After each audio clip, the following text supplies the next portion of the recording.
Okay, we are recording, so whenever you are ready. Welcome back to another episode of Geekorama, where we talk all things superhero. The Geekorama podcast is produced by superherofiction.com, where real fans hit subscribe. We are your hosts. I am Trish Heinrich, the author of the Vigilantes superhero universe, and I'm here with Jeremy Flagg, author of the Children of Notre Dame universe. Today we're going to be pitting our favorite superhero teams and solo heroes against one another and discussing the victor. But first, a little pop culture history. So we've been doing the summer blockbuster edition going through the decades. We started with the 80s. We did the 90s last week. So if you want to catch those, you want to find those episodes. It's the last couple of weeks to hear what the summer blockbusters were. But today we're doing the aughts. So we're going to start at the top of the decade in the year 2000. The first X-Men movie is released and becomes one of the summer's top blockbuster films. Some interesting trivia. Rebecca Romijn, who played Mystique, was isolated in a windowless room between takes to keep her look a secret. She endured 9 hours of prosthetic makeup application to 60% of her body every day of filming. The contact lenses she wore were so irritating to her eyes and limiting to her vision that she could only wear them an hour at a time before needing a break. She describes her experience filming this movie as, quote, hell. No big surprise. Bryan Singer, rather infamously, was angry that she couldn't be, quote, more naked during filming because he's a toxic douche bro. Another little tidbit that I couldn't resist bringing up, Hugh Jackman's testicles got caught in his harness after jumping off the set's Statue of Liberty while filming. That is a huge ouch. Fast forwarding to the end of the decade, in 2009, X-Men Origins Wolverine is released and is one of the summer's blockbusters, though no one quite knows why. Hugh Jackman and Ryan Reynolds were both disappointed with the film, and they were not the only ones. Reynolds got a second shot at playing Deadpool when the X universe was reset, thank God. Hugh Jackman was offered the role of Tony Stark / Iron Man and turned it down to do this film, so Robert Downey Jr. was cast instead. Magneto and Professor X were going to get origin story films as well, but those were scrapped for X-Men First Class. And that is your summer blockbuster edition of pop culture history for the aughts. Remy, what do you think? Have you rewatched the first X-Men film anytime recently? No, I have not. It is atrocious. And I say this as like one of the biggest X-Men fans in the world. It is, everyone's like, well, X3 was the worst. No. Let's go back. I got some key moments that I can say X-Men 1 is the worst of them all. So is it the effects or what? So no, it's simple things like the most famous worst line ever uttered in all of movies, thanks to our dear friend Halle Berry and her phrase, "What happens to a toad when it's struck by lightning? The same thing as everything else." That is a horrible line. Yeah. Really? Or Sabretooth, instead of having any sort of humanistic qualities, which I get from a comic book standpoint is good, they dubbed him over with the sound of a real lion roaring. Wait, he's in Origins because Liev Schreiber plays him. Yes, it's a different... I'm confused now. In the first X-Men, it's played by a wrestler. And then in Wolverine Origins, it's played by Liev Schreiber, which also was pretty bad because Liev Schreiber gets down on all fours and runs like a cat. And who thought that was a good idea? I've seen X-Men Origins a total of 1 time, and that was enough. And I honestly, that was my only exposure to Deadpool until Dan informed me, yeah, that's not Deadpool. I don't know what they want to call that, but that's not Deadpool. and the movie did everything wrong. Which one? Both of them, for that matter. Okay. Wolverine's probably the bigger grievance because they destroyed Deadpool, and when they made him the antagonist, they just it wasn't even Ryan Reynolds. Ryan Reynolds was busy filming Green Lantern, so I'm so glad he got that role. Poor guy. That was a rough year, honestly. Which, let's just be honest, it was good fodder for the Deadpool films. Like when he made a comment about just make it not green. Yeah, or not. Don't make it CGI. Don't make it CGI. Like, okay, it was worth suffering through. Yeah, and all his digs at Hugh Jackman, that was just brilliant. And then the X-Men film was so incredibly bad. The good thing was they got the Professor X and Magneto relationship really good. Kudos to Patrick Stewart and Sir Ian McKellen. Sir Patrick Stewart, isn't it?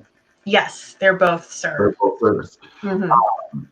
That's a whole different story. But their relationship, both on and off the set, was perfect.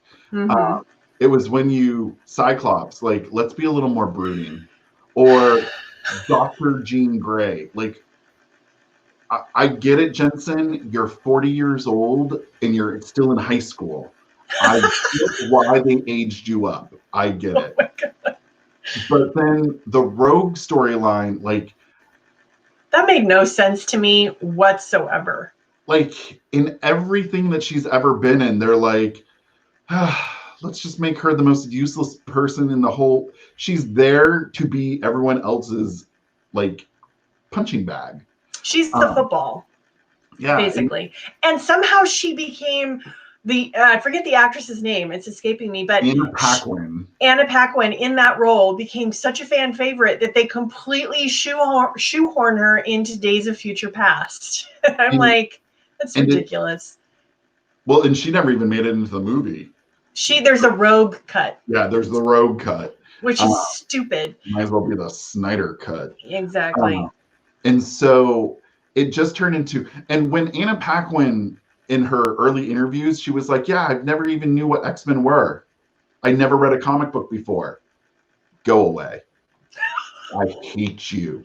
Brie Larson at least read all of the Captain Marvel comics. She went and bought them all before she filmed that movie. And like, well, that whole movie was, the only thing that was good about it was the look of Storm. I'm okay with that. And Hugh Jackman. And I hate Wolverine because he's not the whole X-Men. Yeah. So, and Hugh Jackman, I think, is my Wolverine. He always will be. But the X-Men is an ensemble cast. And that was like, oh, here's some super powerful people who are just going to be bitches on the side. Yeah. And it's the Wolverine show. What was I going to say? There was another Hugh Jack. Oh, yeah. So first of all, the testicle thing, I had to throw that in there because, oh my God, yow. But the first day of filming, the hotel room or house or wherever they were housing him, he goes to take a shower and he doesn't realize the hot water is either not working or it's really low. So he just goes into the shower. And it's freezing cold, and his wife's in the other room, and he can't make a noise because he doesn't want to wake her up. So he's holding in all this, and he's like, oh my God, that's the character. So every time he's ever played Wolverine, before he goes to set, he takes an ice cold shower in the morning to get himself in the right grumpy frame of mind. And he, in Wolverine 2, he goes on like crazy dehydration diets and like, I mean, he wanted to be Wolverine, whereas all the other characters were, Rebecca Romijn, she was there to get the hot geek factor, and I completely understand that. And if you watch her role over the next few films, steadily, she becomes less and less prosthetic and more cover up to the degree when First Class comes out and what's Jennifer Lawrence. Yeah. When she takes over, she's got like a little prosthetic there, a little prosthetic there. And by the third movie or fourth, I don't even know what we're on anymore. She's like, yeah, peace out. I'm a blonde chick who wears a leather coat. Yeah. And I can't say, so the other thing, I didn't even put in everything that the makeup did to Rebecca Romijn. She ended up vomiting blue because the blue paint ended up going into her system. She was completely hypersexualized on set because she's basically walking around nude. And the fact that Singer was constantly harassing her and the makeup crew to decrease the number of prosthetics so that we could see a little more jiggle, a little more nipple. It just, I can't even imagine what she went through on that set, honestly. And because they're filming in Canada, it's freezing. And when she was on set, because they couldn't keep the heat up, what they would do is she would film and she would do like a 5-10 minute filming, and then she would go offside and they couldn't put a jacket on her. So all the makeup crew were standing there with blow dryers to keep her warm, to make sure that none of the makeup would run. And in the second X-Men, her time in the prosthetic chair was down to 4 hours, because you can see that she has a lot more single pieces instead of individual scales. They also allowed her, which sounds so terrible to say, they actually allowed her to wear a type of like it was almost like a latex underwear that they could easily tack down to look like skin. So it was like this, it was almost like underwear prosthesis is the only way I can or prosthetics, but so that she didn't have to have prosthetics down there, basically, which just, I can't even imagine. And then when you get to J-Law in the Phoenix movie, she's only blue for like 5 seconds, and then it's so obvious that she's wearing a blue bodysuit. Like, it doesn't move with her body. And J-Law was just like, look, you want me in this movie? I don't want to be here. I need a paycheck. Like, I know you're killing me in the first 20 minutes. Can we make that the first 10 minutes? Yeah. Like, oh my God. When J-Law died, I might have been more excited than when Barry died. Because when the Sentinel stabbed Halle Berry, I might have clapped. Oh my God. Yeah. Just saying. Pretty bad. Absolutely. I'll never, ever allow her to live down that one line. It's terrible. It's awful. Well, and I did want to bring up one thing. How glad are we that Hugh Jackman turned down the role of Iron Man? I can't even believe they offered it to him. Honestly. I don't understand. Short Iron Man. He's 6 foot. So here's another bit of tidbit. Okay, some trivia. So he's 6 foot, and then the actor that played Cyclops is 6'2". So what they ended up doing is, it's James Marsden is the name of the actor that played Cyclops. They had him in lifts the entire movie. And then there were some other scenes where they really wanted him to tower over Hugh Jackman. So they got an apple crate and he would stand on it. And some guy in the crew was giving him shit about it, and James Marsden was being a good guy about it. But at the last day of filming, a crewman left the apple crate outside of James Marsden's trailer with a sign that says, "In case you need to reach the sink," because they were just making fun of him. But yeah, Hugh Jackman is actually very tall. So, like, again, I love X-Men, but I was also excited when James Marsden died. Yes. Oh, I was ecstatic. I was ecstatic.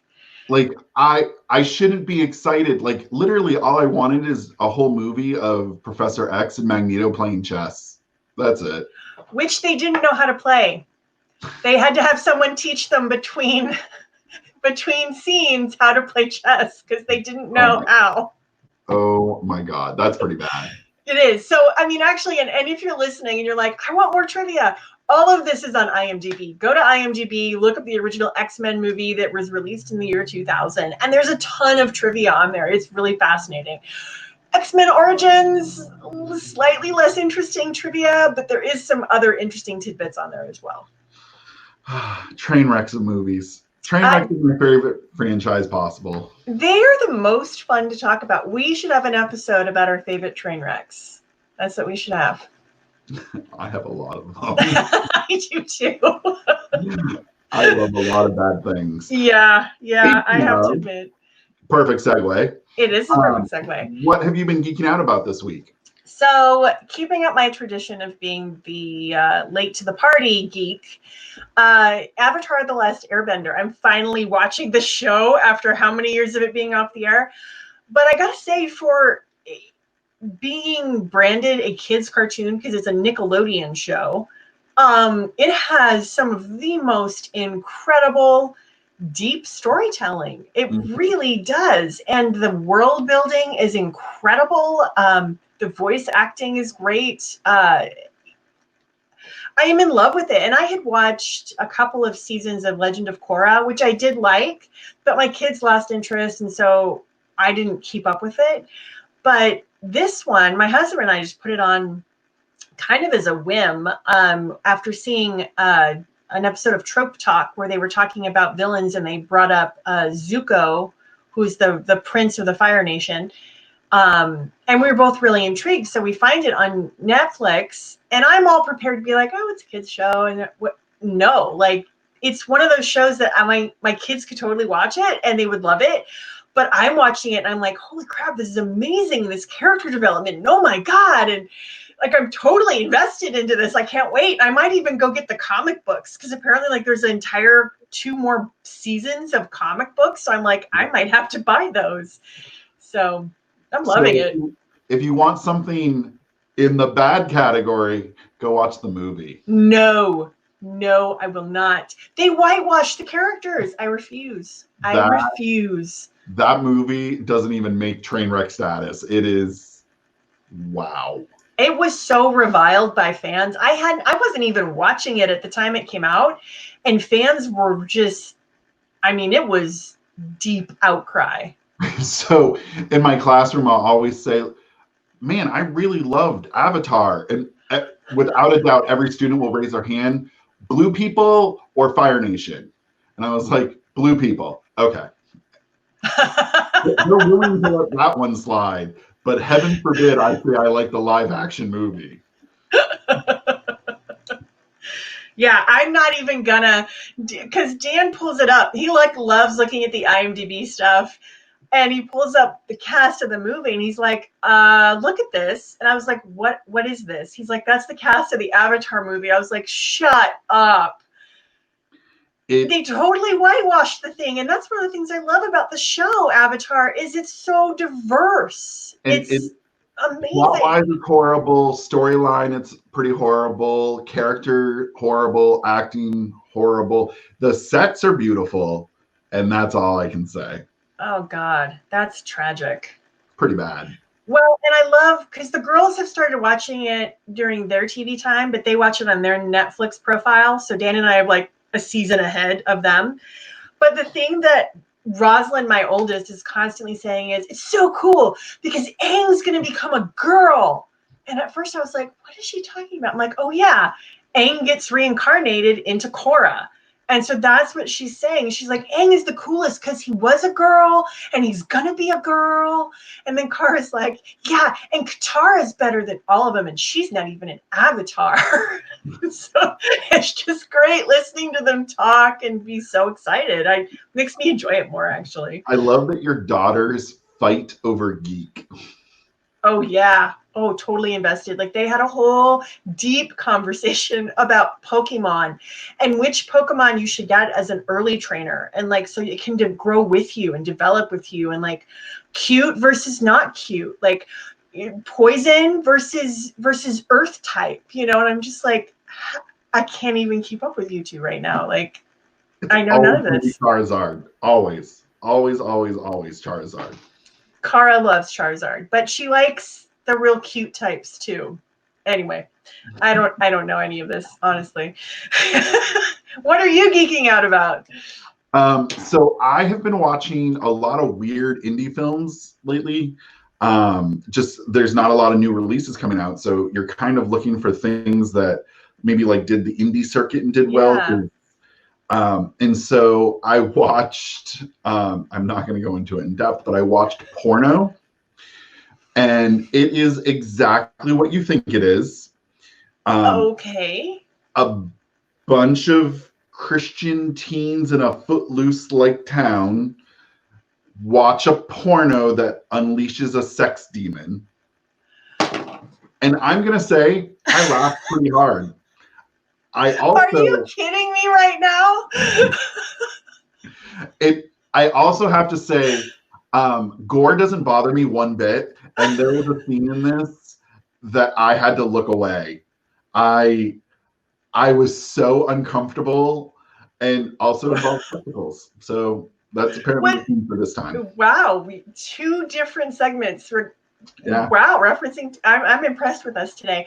Was this a Christian horror film? What is this? No, it's poking fun at horror films and how Christian people aren't always Christian. Like it was taking like broad stabs, and this is why I'll say it's not on my recommendations list for people, because it took a lot of swings and it only hit a couple. But the one that I am going to recommend, that I'll actually put in the show notes, is Starfish. And the reason that I can actually tie this back into superheroes is because the actress in this film, it won like all of these indie awards, is Virginia Gardner, who some people might know as Carolina Dean from Marvel's Runaways. Oh my God. And there are some other actors in it, but it's almost, I would say, an hour and 15 minutes of just her. It's beautifully shot, but basically she's mourning over the death of her best friend, and when she wakes up, everything's gone.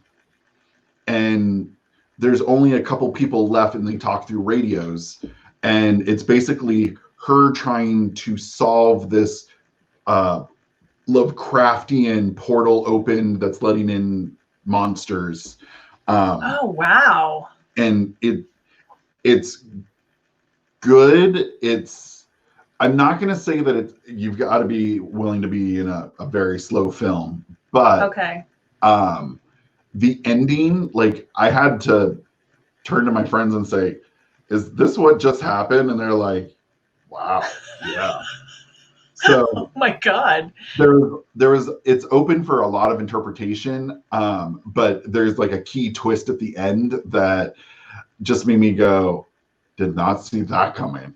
Is it very like M. Night Shyamalan when he was like good? No, it's about like human conditions, like our emotions and stuff. And it comes out of left field. And when you like think back on it, you're like, oh God, we're a horrible species.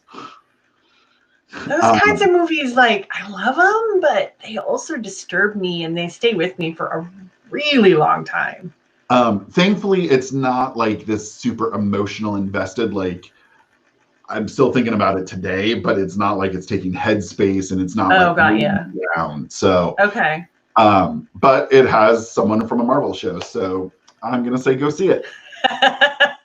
Well, and I love that you're doing indie stuff. Like I know a lot of independent filmmakers, and there's not enough people that give indie enough love.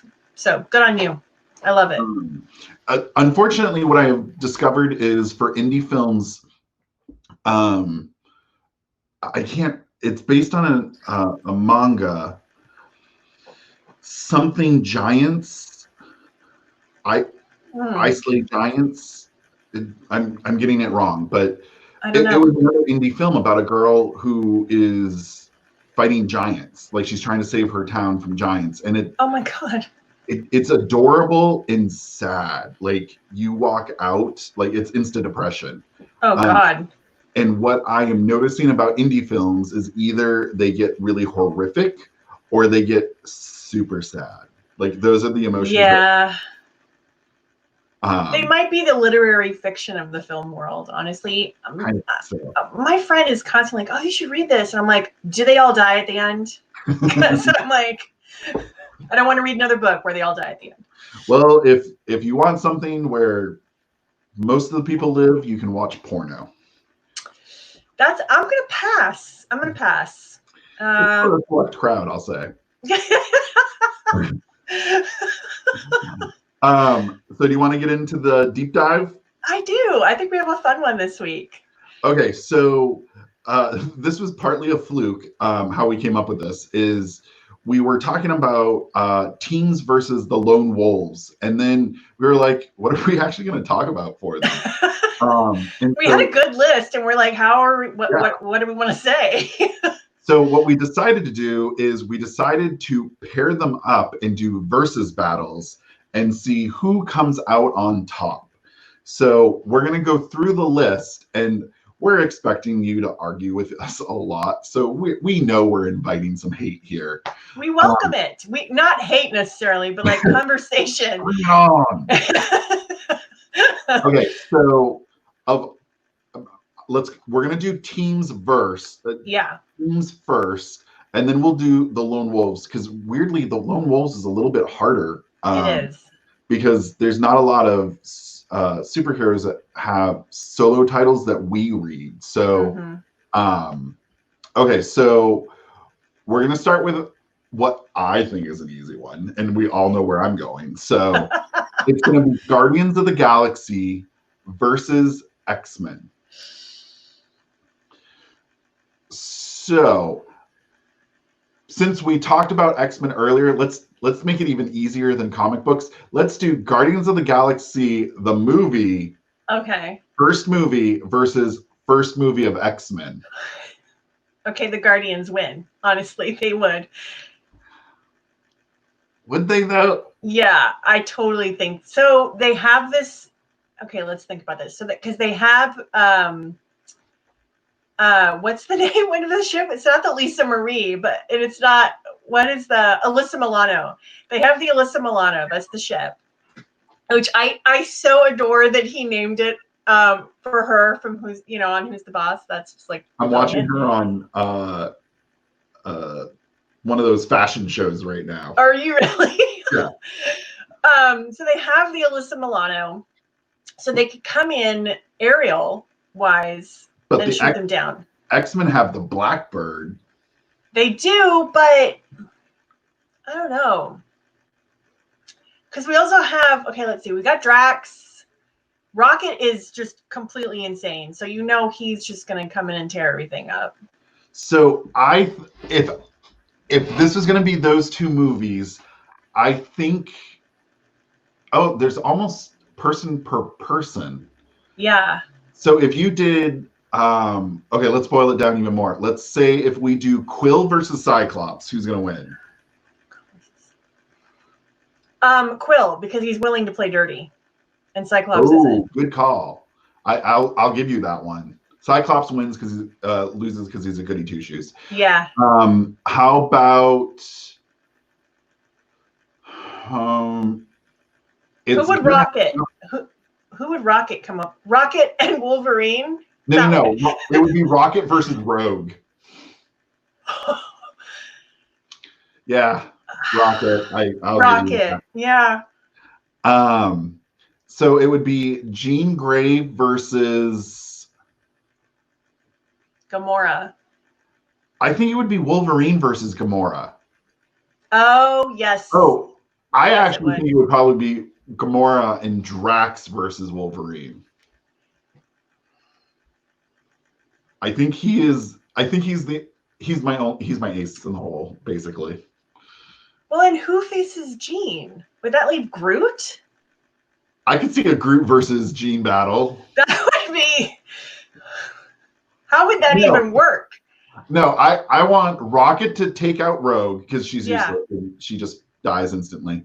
And it would be Groot and Rocket versus Jean Grey. I want to watch that battle. Okay, yeah, Groot and Rocket versus Jean Grey. Okay, yeah. I think Jean might kick their butt though, because she's super powerful. Yeah. So but they would put up such an epic fight. Like, you got to admit, like, that would be amazing. And actually, I think Jean might take Groot, but Rocket would play dirty and might take Jean. Yeah. Actually, you know what? Other than Wolverine, I think the X-Men are all like dead in this scenario because everyone in Guardians will play dirty. I think you're onto something with Drax and Wolverine, though. Like, that is an epic smackdown that would last days, I think. Like, that's... And I think, so I'm going to say Drax would lose. Yes, I think so. But then it's Gamora versus Wolverine. And it's almost unfair because he has healing. And yeah, but she's trained by Thanos. Yeah. So I think he would win that one. It would be close. Yeah, it would be really close. That'd be the only reason. So I think he's actually, in this scenario, he's the only X-Men that would win. Yeah. And then we're just going to assume that they throw him out of an airlock.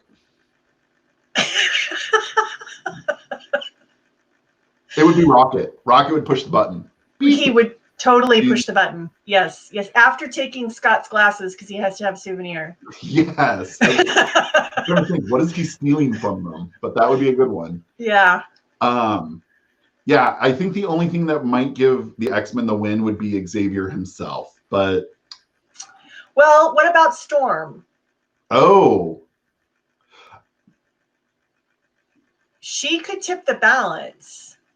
Well, but I would want Halle Berry to win. But not from the but if we are drawing from the movie, see, I was actually thinking comics, and then she would wipe the floor with them in the comics. But in the movie, Storm's a bit, Yeah.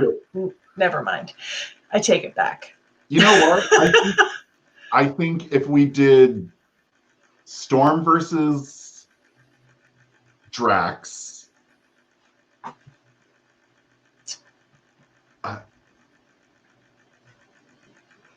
I mean, she would wipe the floor with him, but he would just keep coming back for more. Exactly. No, I don't. Any way we slice it, I think the X-Men lose.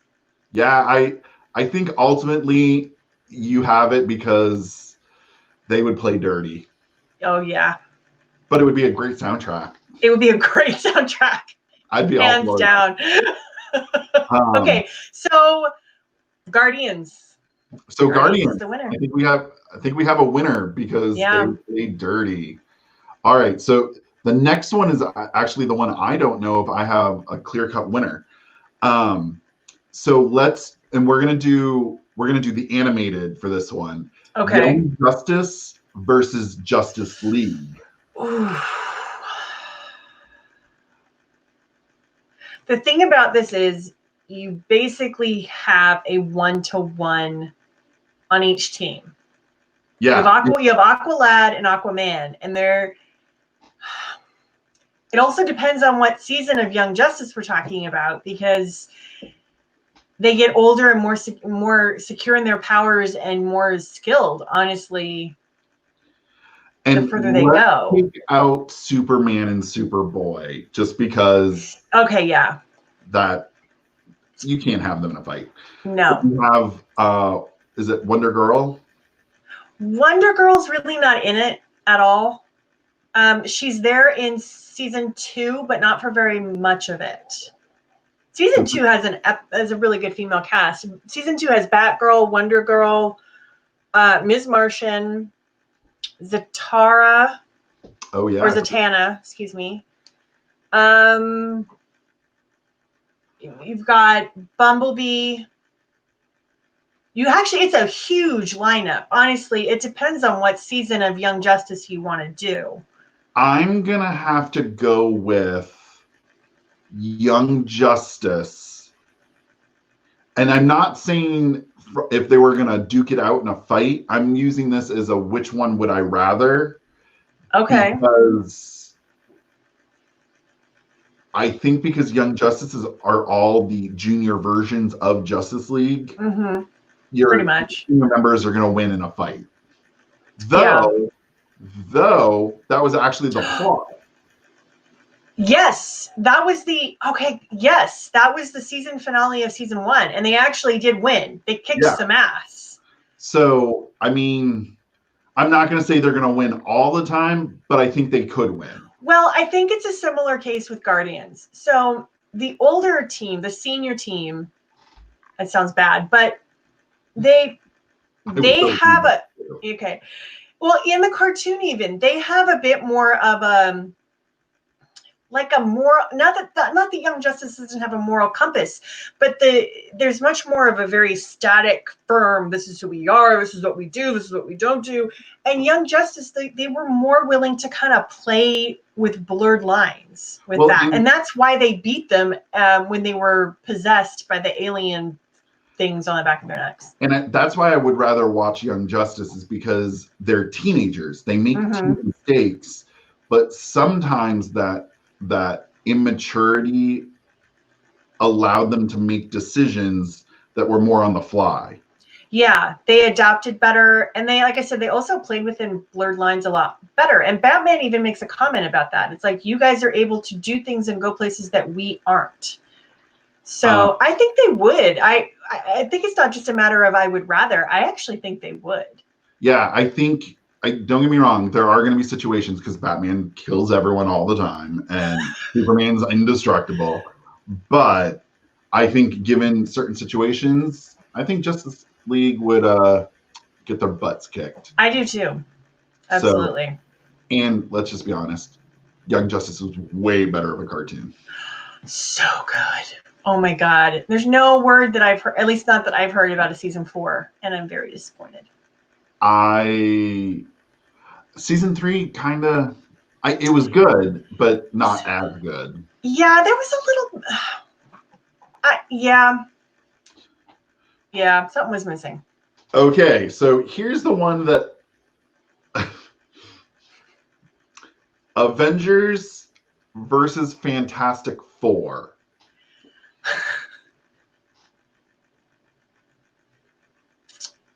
Which Avengers?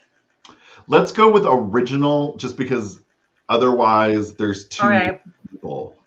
So we've got the Wasp, Iron Man, Thor, Captain America, and Hulk, right? Yep. Okay. Versus the Fantastic Four. Sorry, I've just always seen the Fantastic Four as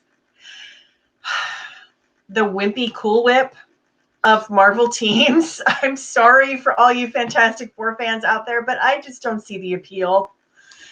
So I'm going to give it to Fantastic Four. Okay. Very interesting choice.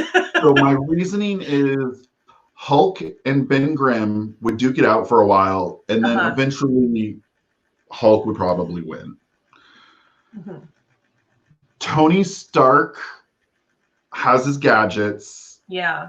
So does Reed Richards. Reed Richards is the smarter of the two. Really? Oh, by far. Okay. So Reed wins one-on-one with him. But I think if we're going to use that, Reed would probably whip up some anti-Hulk ray in like 30 seconds flat. And true. So I definitely think the brains would be how it would start to turn the tide. However, it would be the Invisible Woman who won the fight. Yes. She's one of the most powerful characters in all of Marvel. Yeah. And then when she gets her butt handed to her by the Wasp, I mean, like, how's that going to work? Let's just say, for instance, the Wasp somehow wins. She's allergic to wasp bites. Is she really, or are you making that up? It would just be funny. I mean, Green Lantern is allergic to the color yellow, so why not? That is just stupid. Sorry. And then just as the Invisible Woman's like, oh no, I'm dying, Franklin Richards would show up and kill them all. Because he's done that. Huh. I don't know where my... Wait, is that the Human Torch? Oh, he's useless. Him and the Wasp would duke it out. And the Wasp would win. But I think Captain America might be the real problem in your scenario. Franklin Richards took Magneto and Professor X and combined them into one person. Long story, I won't get into the details. Okay. And destroyed the Avengers. Is that Mr. Fantastic? No, that's their mutant son. See, I don't know the team. I just know like the 4. Okay. Yeah, you know what? I'm not even going to argue with that. Okay, yeah, totally. I can their see that. son is he has some of the powers of the Fantastic Four, like that whatever radiation crap. But he's also a mutant, and his ability is to warp reality. So at one point, he killed the Fantastic Four and the Avengers and put them in a pocket dimension inside of a balloon. Well, that is one messed up kid. So, surprise. Yeah. Okay. Well, and yeah, I think that Franklin Richards. Because I don't want either of them to win. We did the team up that neither of us really care about. We're like, okay. Like, yeah. We felt like we needed the Avengers in there somewhere, and it was like. Okay, so here's the one that you're gonna have to weigh on because I only know a little bit about both. Okay. A-Force versus Birds of Prey. So Birds of Prey, we have Oracle, we have Black Canary, and I'm missing somebody. Who is it? There's a third one. Oracle, Black Canary. Oh my God, I can't believe I'm blanking. There's 3 of them. A-Force, see, I don't know a lot about A-Force either. Because I know like some of the lineup are Miss Marvel, She-Hulk, I think Valkyrie is on it. Yeah, okay, so Birds of Prey, Black Canary, Oracle, Wikipedia, you are useless.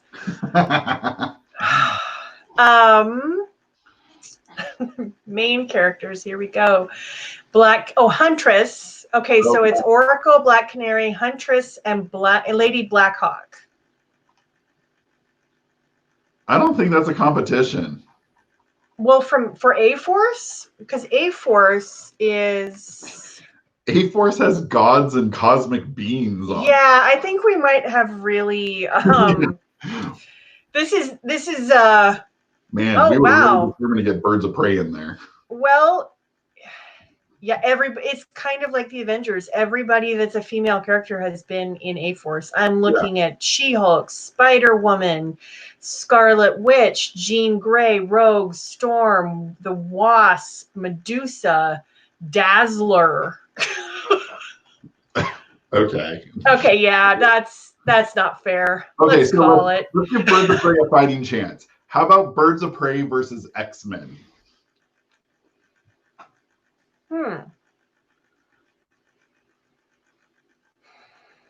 All right. Well, you've got Oracle doing she's quarterbacking the whole thing.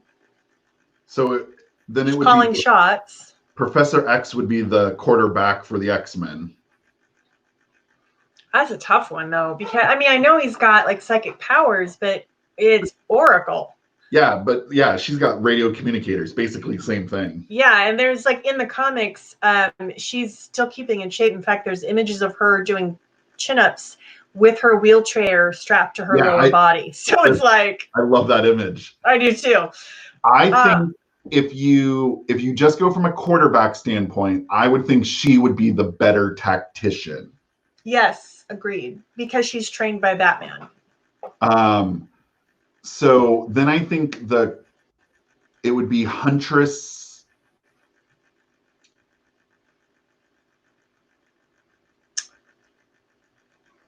Huntress versus. Well, Black Canary would go against Jean Grey. Yeah. And I think. See, with telekinetic powers, that one is hard to beat because you just toss the person around everywhere. But if she's screaming, then Jean Grey can't concentrate. Ah, good point. So Canary Cry, yeah. Yeah, I think there's a good chance that Canary could take that one. Huntress versus Cyclops is the one that I would line up. Huntress. Yeah, in a heartbeat. And then she'd move on to Rogue and then Huntress. Huntress versus Storm. That'd be totally different. Ooh, that might go to Storm. Yeah, I think that would go to Storm. But then what is it? It's Lady Blackhawk versus Wolverine. Yeah. And again, we're up against the same thing. Wolverine's healing power. I think we have a draw. I think that might come down to a standstill. Yeah, I think we have a draw on that one. Because by the end of it, you know what would happen is Oracle would be like, "Yo, Wolverine, I just found all your illegitimate children and we're holding them hostage." Yeah, she would actually pull some voodoo out of her pocket, and I shouldn't say voodoo. She would pull some great tactician move. Yeah, I think it would be a standstill. So Birds of Prey, you're holding on here. Yeah. We've got about 15 minutes left. Do we want to talk about our solo team or solo versus? Let's talk some solo. So for this, we decided to go cross dimension. So we're going against some. Oh man, we should have put some Image comic people in that first one. Next time. The Wildcats. Ooh, Wildcats take Avengers, as far as I'm concerned. Okay, so this we did cross. So She-Hulk versus Supergirl.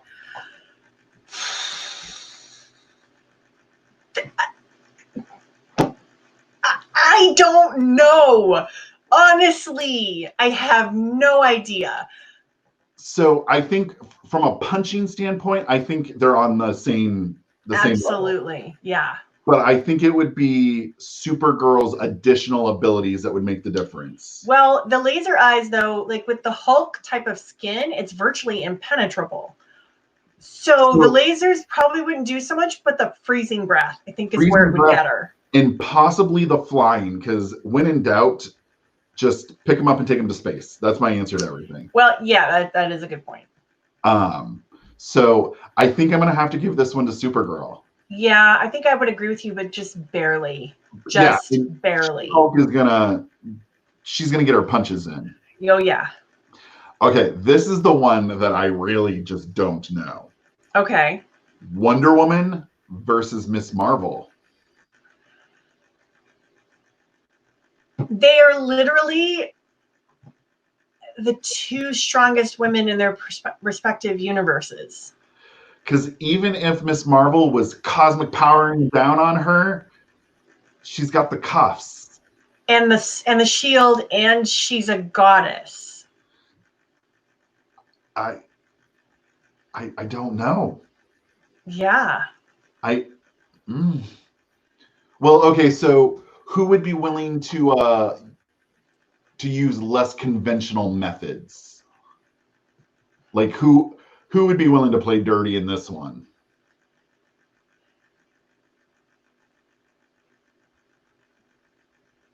I don't see either of them playing dirty. Yeah. I see them getting creative, but I feel at some point one of them's going to be like, "Yo, this was a misunderstanding. Like, can we go get a sandwich?" They're going to go get coffee, and then they're going to be besties. Yeah, that's how I feel this is going to end. I'd say we have a draw. I'm gonna say truce. Considering Wonder Woman, and I know people will argue with me about this, but I welcome that.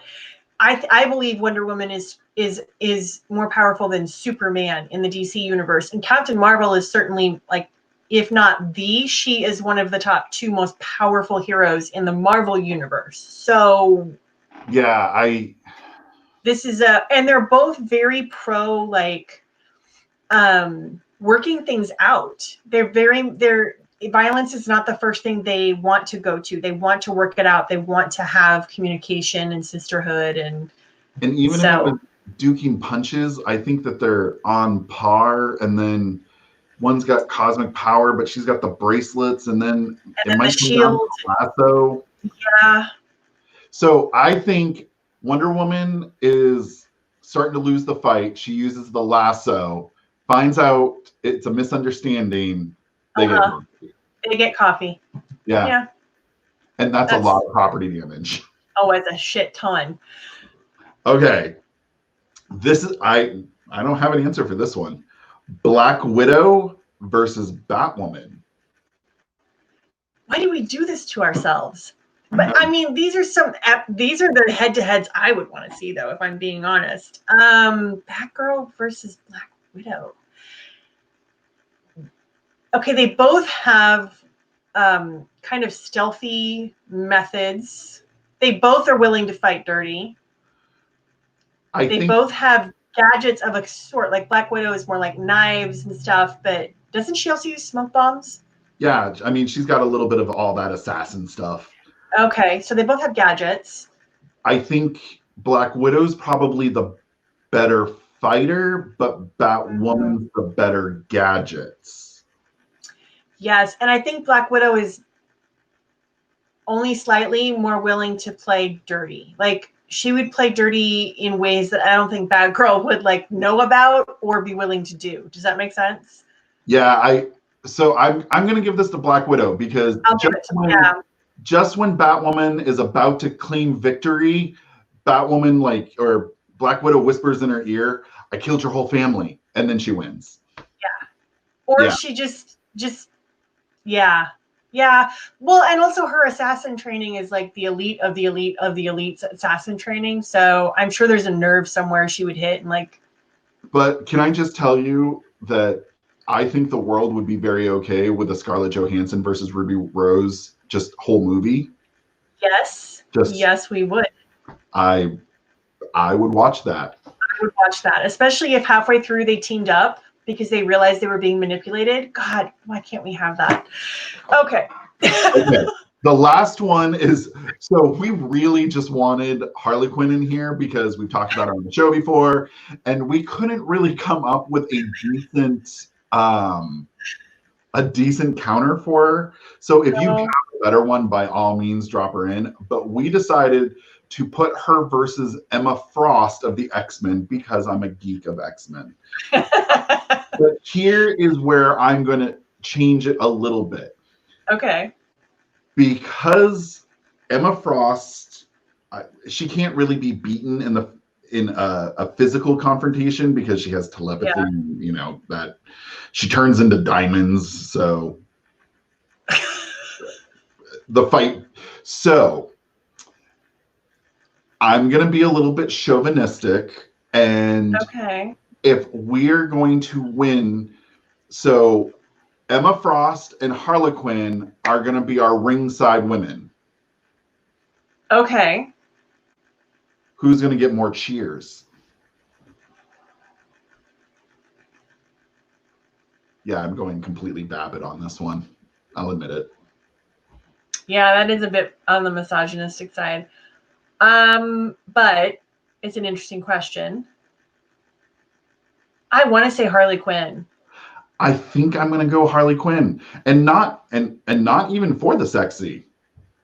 She'd scare the shit out of them until they cheered harder for her. Yeah, that's what I'm thinking too. I see a light golf clap until like the shotgun comes out, and then or the bat or like the mallet. Yeah, exactly. Yeah, I think she would make herself win. Yes. Yes, she would.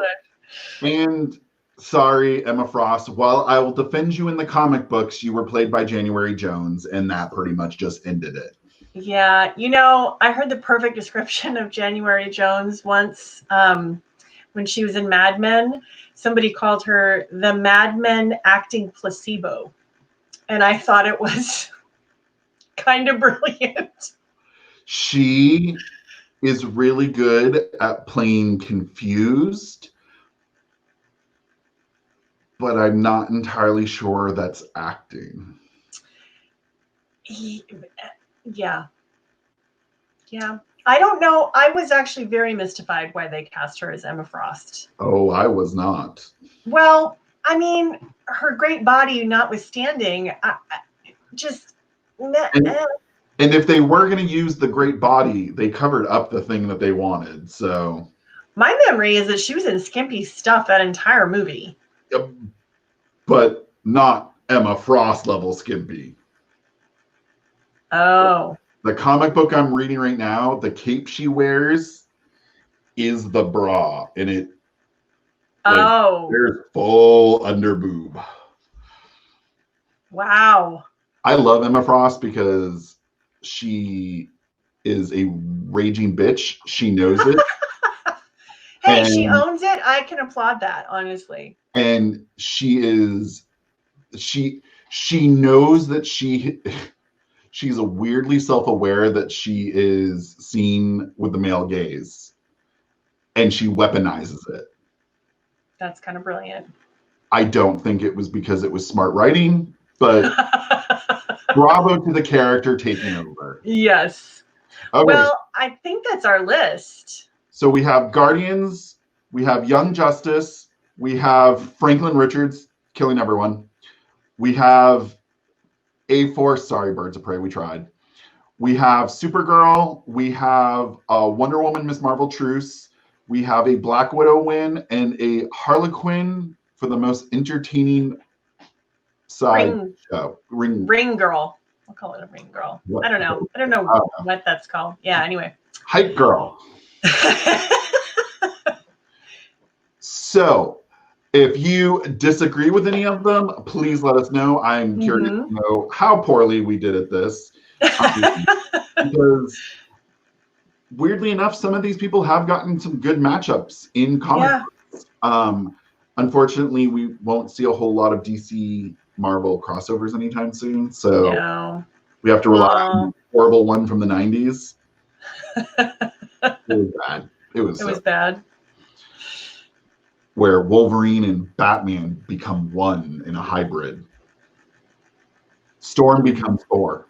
Why? Well, actually, that might be kind of cool. Yeah, I mean, it made sense. But Wolverine and Batman? Yeah? Yeah, it was bad. It was a marketing thing, I think. Well, I love our question of the week that we have. I'm very excited about this. Okay, you need to explain this one because this came out of nowhere today. So next week, what we want to do, and this actually did come out of nowhere. We were talking about something totally different, but we're going to do an episode where we take a superhero like Luke Cage and we say what food Luke Cage is like, or Harley Quinn, or Batman, and we're leaving, even Superman. We're going to bring Superman into this, but it's probably going to be a super boring food like celery or something. And what we want, carrots, he's carrot sticks. So what we want from you is what superheroes should we match up with their food personalities? So we're going to be asking this on our Facebook page and in our Facebook reader group, which you can join if you go to Facebook and look at Superhero Fiction Readers.